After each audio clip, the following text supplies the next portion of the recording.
Kuya Kim. Alam mo, Kuya Kim, ha? Halatang si Mami nanonood ng Showtime. Sino?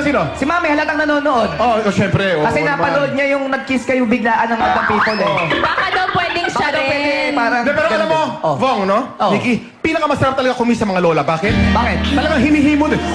Ginaganon talaga. Kiss pa, kiss mo, lolo. I love you. Sweet naman. Okay. Ito. Sino ang Muna, sample ikaw na lang sa natin? sample. Ito, Halika. ayan. Nako, apo niya yan, Kuya Kim, ha? Oh, magaganda talaga mga madlang people natin ngayon, no? Tama. Okay? Tama. May question mark ang nasa t-shirt mo, ano? Ano score na binigay mo? 8. Bakit bitin? Bakit hindi G's? Bakit 8? 8. Maganda naman siya, pero feeling ko mas maganda ako. Oo naman.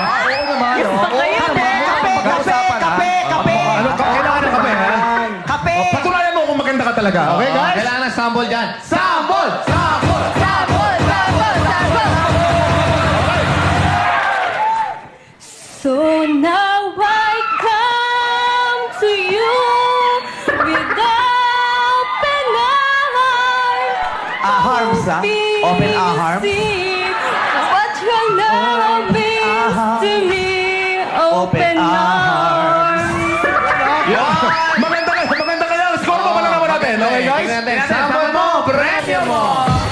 Hindi, yung mukha kasi, yung mukha eh. Hoy, magkano kayo? Kuya Kim, akap na akap si Kuya Kim.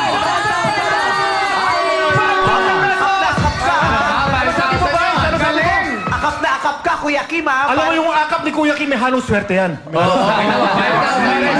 Baka mamaya 10,000 ang mapanood ng mga batang people natin. Back to you guys. Wala naman natin. Alam mo, Nikki, abunado na naman si Kuya Kim doon. Siya yun. Sa'yo, 5,000, sagot niya yun. Kaya pala. Kaya ganun niyakap eh. Kailangan Dapat- may konting... Pag Correct. ginanong ka na, ibig sabihin, confirmed na yung 5,000 Hagod mo. eh. Hagod eh. Okay guys, magpasalamat muna kayo. Maraming salamat po sa City Government of Tacloban, Congressman F.M. Romualdez, Mr. Dan Stephen Palami, Quinto Baronda, and the Muin family.